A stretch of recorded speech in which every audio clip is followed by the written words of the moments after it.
आइए अब एक्सरसाइज 1.1 का फोर्थ क्वेश्चन सॉल्व करते हैं। इस क्वेश्चन में हमसे कहा गया है यूक्लिड विभाजन प्रमेय का प्रयोग करके दर्शाइए कि किसी धनात्मक पूर्णांक का वर्ग किसी पूर्णांक m के लिए 3m या 3m प्लस 1 का रूप होता है। यानी अगर हम इसको इंग्लिश में समझें तो इस तरह से कि use Euclid's division lemma to show that the square of any positive integer is either of the form 3m or 3m plus 1 for some integer m। आइए इस क्वेश्चन को देखते हैं, इस क्वेश्चन को कैसे सॉल्व किया जाता है। सबसे पहले हम मान लेते हैं कि माना a कोई धनात्मक पूर्णांक है। धनात्मक पूर्णांक का मतलब कोई पॉजिटिव इंटीजर है, और मानते हैं कि जो b है वो 3 है। और अब जब हम a और b मान चुके हैं तो यूक्लिड विभाजन प्रमेय का यानी यूक्लिड डिवीजन लेमा का यूज करते हैं।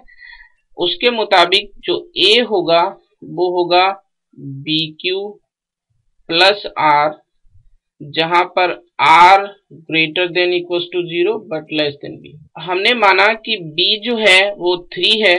अगर हम b की वैल्यू यहां पर पुट करते हैं तो a होगा 3q प्लस r, और जो r है वो greater than equal to 0 but less than b, और b हमने माना 3।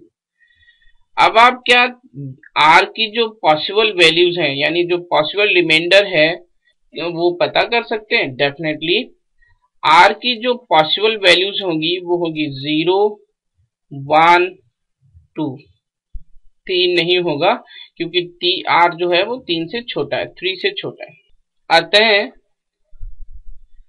अब अगर हम b और r की वैल्यू इस यूक्लिड लेमा में अगर हम रखते हैं तो a की पॉसिबल वैल्यूज होंगी। अतः a की पॉसिबल वैल्यूज होंगी 3q या 3q प्लस 1 या 3q प्लस 2।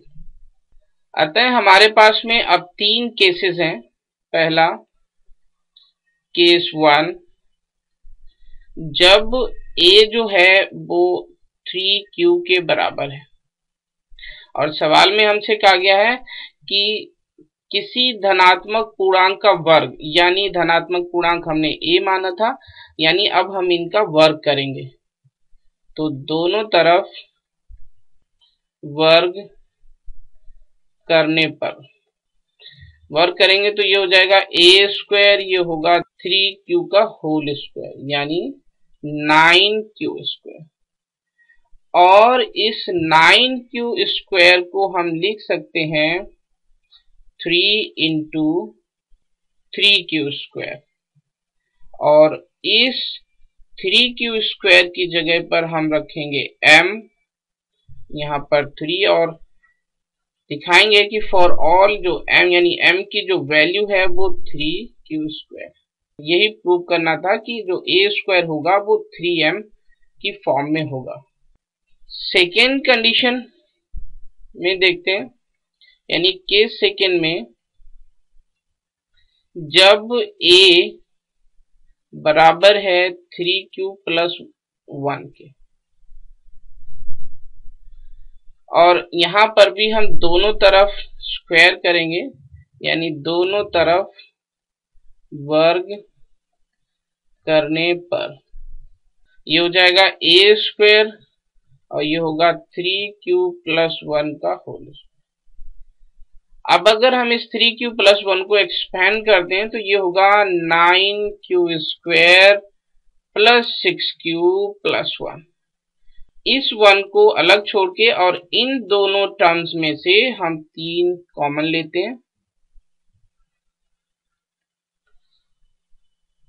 और ब्रैकेट में बचेगा 3q स्क्वायर प्लस 2q। और अब इस 3q² + 2 की जगह पर हम रखेंगे m, तो ये होगा 3m + 1। फॉर ऑल m की जगह पर हमने वैल्यू यानी m की वैल्यू है 3q² + 2q।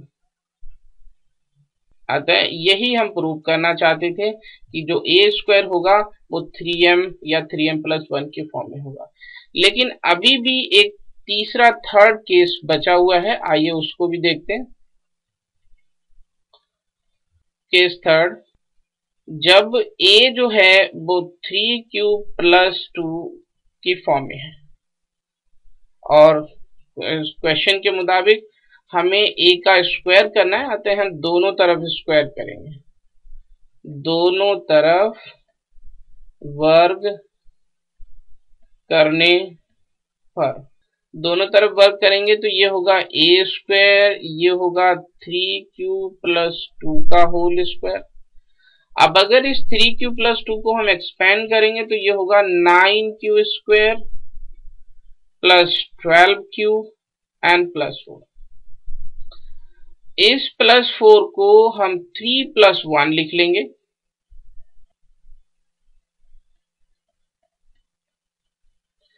और अब हम इन तीन टर्म्स में से 3 कॉमन लेंगे, तो ब्रैकेट में बचेगा 3q² + 4q एंड +1 बाहर होगा। और अब हम इस ब्रैकेट की वैल्यू की जगह पर m रखेंगे, तो ये हो जाएगा 3m + 1। फॉर ऑल m की वैल्यू है 3q² + 4q + 1 और ये वही वैल्यू है जो हम दर्शाना चाहते थे, जो हम शो करना चाहते थे। अतः तीनों केसेस में हमने देखा कि जो a² है या तो वो 3m के बराबर है या फिर वो 3m + 1 की फॉर्म में है। तो हम लिख सकते हैं, अतः a² 3m या 3m + 1 के रूप का होगा। Thank you.